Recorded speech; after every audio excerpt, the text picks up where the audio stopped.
મહાદેવ કી જય। પવિત્ર શ્રાવણ માસની અંદર શ્રાવણ સુદ આઠમ અને ગુરુવાર ભગવાન ભોળાનાથના સાનિધ્યની અંદર બ્રહ્મચારી જગ્યામાં શિવપુરાણનું ભવ્યમાં ભવ્ય આયોજન કરેલું છે। તો દરેક ભાવિક ભક્તજનોને ગોપનાથ બ્રહ્મચારી જગ્યા તરફથી આપને ભાવભર્યું આમંત્રણ છે। 9 દિવસની અંદર મહાશિવપુરાણ દેવલીવાળા દાદા વિશાલભાઈ જોશીના વક્તવ્ય હેઠળ આપણે શિવપુરાણની કથા શ્રવણ કરવાની છે અને પવિત્ર શ્રાવણ માસમાં ભગવાન ભોળાનાથના સાનિધ્યની અંદર તીર્થક્ષેત્રમાં જેમ ગંગાના કિનારે જેમ આપણે ભાગવત સપ્તાહ શ્રવણ કરતા હોઈએ અને પરીક્ષિત રાજાનો જેમ ઉદ્ધાર થયો હતો એમ આપણે ગોપનાથની અંદર શિવપુરાણની કથા સાંભળી ને આપણું ભાગ્ય આપણે જાતે આપણે ભગવાન મહાદેવની આગળ પ્રાર્થના કરી ને આપણા જીવનનું સાર્થક કરવાનું છે। તો દરેક ભક્તજનોને અમારું ભાવભર્યું આમંત્રણ। બોલો ગોપનાથ મહાદેવ કી જય। સરસ મજાના મંડપ નાખવામાં આવ્યા છે અને અહીંયા છે ને કથાનું બોર્ડ છે, આપ નિહાળી શકો છો વિડીયોની અંદર। અહીંયા છે ને ભાઈ કબૂતરા શણ માટે આવતા હોય છે અને બધા ભાવિક ભક્તો આવે ને એ બધા શણ નાખતા હોય છે કબૂતરાને। ચોખા છે, ઘઉં છે, એવું બધું છે ભાઈ, એવા રીતે કબૂતરા હોય શણવા માટે આવતા હોય છે। અહીંયા છે ભાઈ નરસિંહ મહેતા। નરસિંહ મહેતાનો ઇતિહાસ પણ ભાઈ બહુ મોટો છે। અહીંયા છે મહાદેવની શિવલિંગ ભાઈ।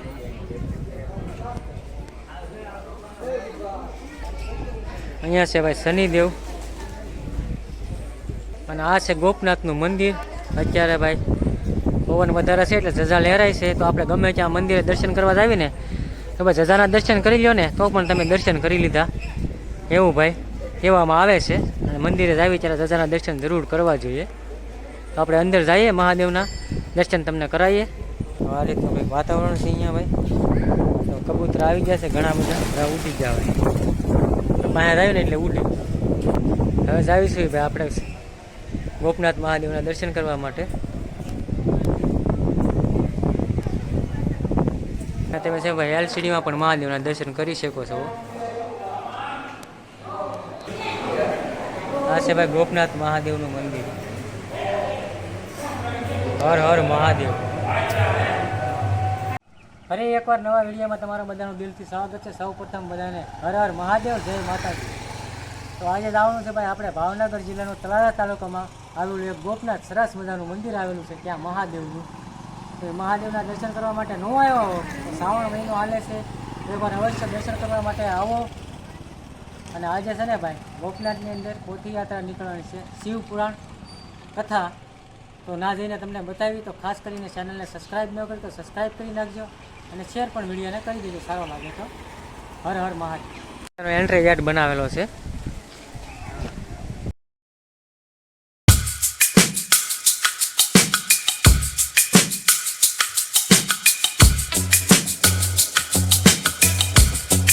ગોપનાથની અંદર તમે આવ્યા ઘણી વાર છો પણ તમે આ જગ્યા નહીં જોઈ હોય। ગોપનાથની ઉપરનો ભાગ છે, ઉપર મંદિર ત્યાં અહીંયા જોવા તમે નામ કદાચ છે સાત વિલાસમાં આ ઘડિયાની અંદર નિહાળી શકો છો। મંદિરની ઉપર છે ભાઈ, આ ઘણા લોકોએ જોયું પણ નહીં હોય આ। અને ભાઈ છે ને જોવો તમે સરસ બધા નામ કદાચ છે, તો કોમેન્ટમાં હર હર મહાદેવ લખવાનું ભૂલતા નહીં।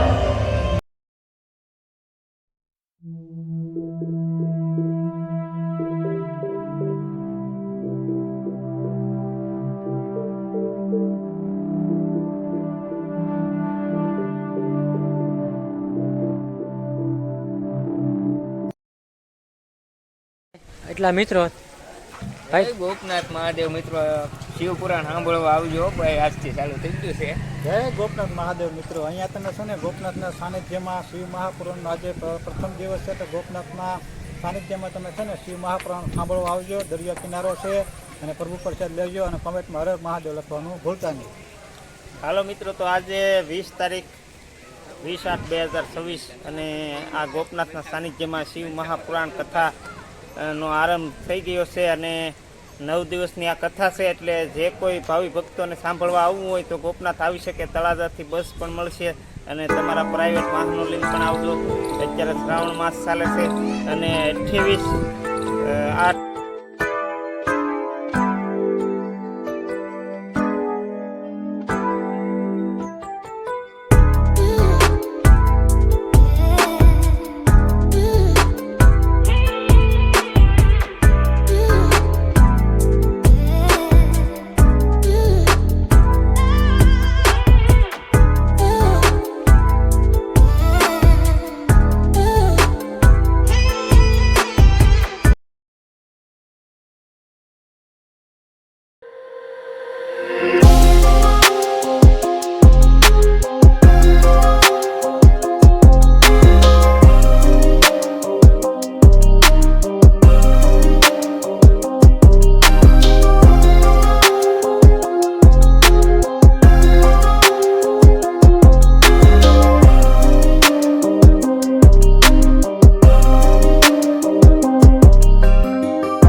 દેવાદેવ મહાદેવ ભગવાન મોટા ગોપનાથજી મહારાજ ગોપનાથ દાદાના ચરણમાં સાક્ષાત દંડવત વિદ્વાન બ્રાહ્મણો દ્વારા સ્થાપિત સુપૂજિત શિવ પંચાયત દેવી દેવતાના ચરણમાં પ્રણામ, પ્રજ્વલિત અગ્નિનારાયણ ભગવાનના ચરણમાં પ્રણામ અને જેમનું એ જ અહીંયા બિરાજી રહ્યા છે અને જેમના ઈષ્ટદેવ જે છે એવા ભગવાન રાધા કૃષ્ણ ભગવાન એમના ચરણોમાં પણ પ્રણામ. અહીંયા સાક્ષાત બ્રહ્મ સ્વરૂપો જે હું તો દરેક બ્રાહ્મણને શિવનું સ્વરૂપ માનું, જે આ મંદિરની અંદર સેવા કરી રહ્યા છે એ દરેક બ્રહ્મ દેવતાના ચરણોમાં દંડવત પ્રણામ. અહીંયા ગોપનાથ મહાદેવ દાદાના સાનિધ્યમાં ચામુંડા માતાના મંદિરના મહંત પૂજ્યપાદ બાપુના ચરણોમાં પણ પ્રણામ અને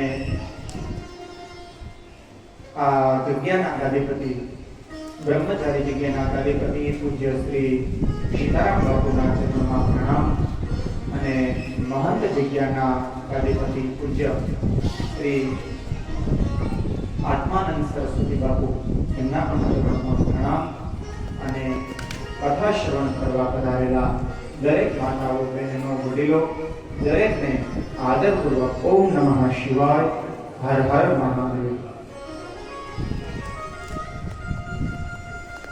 ભગવાનની પરમ અનુગ્રહ અને અનુકંપા આપણા સૌની ઉપર વરસી રહી છે ત્યારે એક બાજુમાં દરિયાદેવ અને એક બાજુમાં મહાદેવ.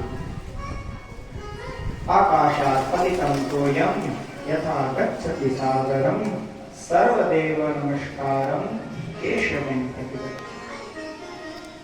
કહે છે હરેક નદીઓ અને તીર્થો આ ત્યાં તમે ન જઈ શકો તે બધા જ પ્રકારનું જલ જેમ સમુદ્રની અંદર નિહિત અને કોઈ જગ્યાએ તમે સ્નાન કરો કે ન કરો, સમુદ્રમાં સ્નાન કરો તો દરેક તીર્થોમાં સ્નાન કર્યા બરાબર ફળ.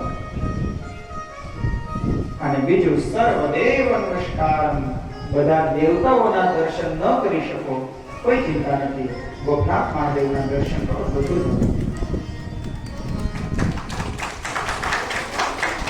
કારણ કે દેવોના દેવ જેને કહે મહાદેવ, શાસ્ત્રમાં તો ક્યાં સુધી મહાદેવ મહાદેવ મહાદેવ ઇતિ કથ્યતે કથ્યતે એકેન મુક્તિમ આપનોતિ દાભ્યામ શંભુરુણે ભવે. અને એકવાર બોલો જય મહાદેવ, ઓમ નમઃ શિવાય, હર હર મહાદેવ. એટલે શંકર ભગવાન ખુશ. એકેન મુક્તિમ આપનોતિ જન્મ સંસાર બંધના. એ જન્મ સંસારના બંધનમાંથી મુક્ત. હવે તારે જન્મ લેવાની જરૂર નથી. ત્યારે તમે બીજી વાર બોલો જય મહાદેવ, તો શંભુમ ઋણી ભવે. આ દેવાદિદેવ મહાદેવ ભગવાન ગોપનાથ ઘણા જ થોડા સમય પહેલા અહીંયા પૂજ્ય મોરારી બાપુની કથા આજે સાંભળવામાં વધીને 8 કે 9 મહિના થયા છે.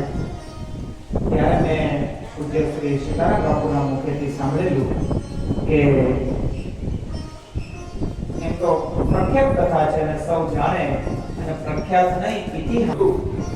સાચું કે ખોટું એ પછી નિર્ણય, જેને ઇતિહાસ કહેવાય.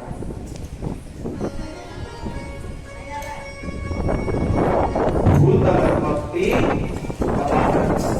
ક્યાં કહે આ ભૂતલની અંદર સૌથી મહાન વસ્તુ શું કહે? ભક્તિ.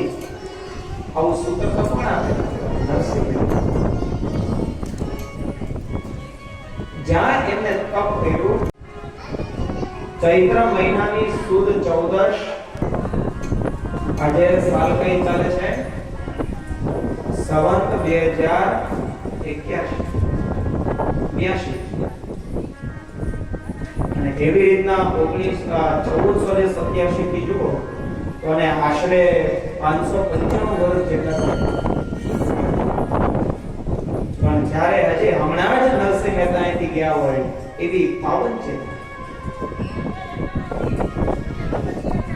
અમારા ગુરુદેવ પૂજ્ય શ્રી શાંતિલાલ વેદ ગુરુજી, એમને હું તારી યાદ કરું, કારણ કે અમને એવું કહેતા કે શંકર ભગવાનના મંદિરમાં જઈ અને કૃષ્ણ ભગવાનના ભજન કરવા, અને કૃષ્ણ ભગવાનના મંદિરમાં જઈને શંકર ભગવાનના ભજન. આપણે કહીએ કેમ એવું? એના ઘરમાં જઈએ એને બોલાવે બીજાને, તો અમને કહે શિવસ્ય હૃદયમ વિષ્ણુ, વિષ્ણુસ્ય હૃદયમ શિવ. શંકર ભગવાનનું હૃદય હોય તો એ વિષ્ણુ છે, અને વિષ્ણુનું હૃદય હોય તો એ શિવ છે. સૌ તમે જાણો, બરાબર? મને કે કોઈને ખબર જ નથી.